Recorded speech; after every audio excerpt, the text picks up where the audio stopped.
Salaamaaleykum wa rahmatullaahi wa barakaatu mbokk ñu leen di waat ñaan leen jàmm yéen ci BSA TV tey la lundi 6 octobre 2025 ñu ñëw ci xibaar dañ koy door rek accident bu métti bu am ca Foundiougne ñu ne nag benn minicar bu jóge woon ca Diossane ñu ne nag minicar bi dafa këpp bi mu këppoo nag bilan bi nga xamante ne si am nañ ko bilan provisoire bi maanaam ñetti nit ñoo ci ñàkk seen bakkan ñu bëree bëri jële ci ay gaañu ñu ne daal dafa këpp bi mu këppoo nag ñetti nit ñoo ci ñàkk seen bakkan ñu bëri jële ci ay gaañu yu metti xibaar bi nag ñu ko jëlee ci ñii di waa sapeur pompier. léegi fële ca diwaanu Kaolack nag ca dëkk bu ñuy wax Tabangoy ñu ne foofu nag benn kër goo xam ne ñaari étage daal la am moo màbbu ci ay nit ñu bëri jëlee ci ay gaañu daal ñu ne daal ñi nga xamante ne si nag ñoo ci faatu nag ñaari nit la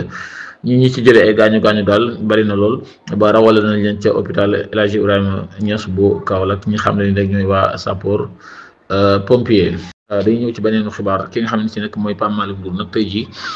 moom nag convoqué nañ ko ca gendarmerie bu Colobane moom nag moom Pape Malick Ndour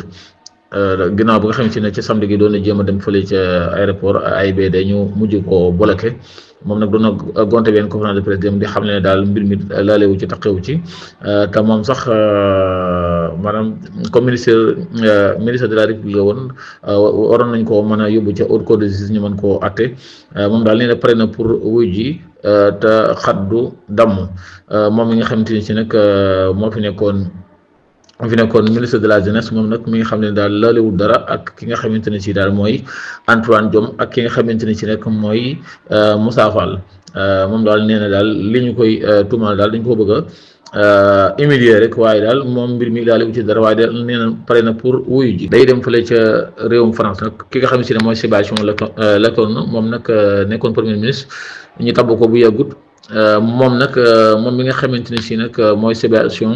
Lecornu moom nag démissionné démb ci dimanche ci 5 octobre moom nag ginnaaw ba si daal mardi bi passé la defoon déclaration politique am maanaam ci kanam assemblée nationale moom nag ki nga xam si mooy Emmanuel Macron di président bu France moom nag nangu na démission bi nga xam si daal Sébastien Lecornu def na ko moom nga xam si daal bañ ko falee yàggut démissionné na démb ci dimanche.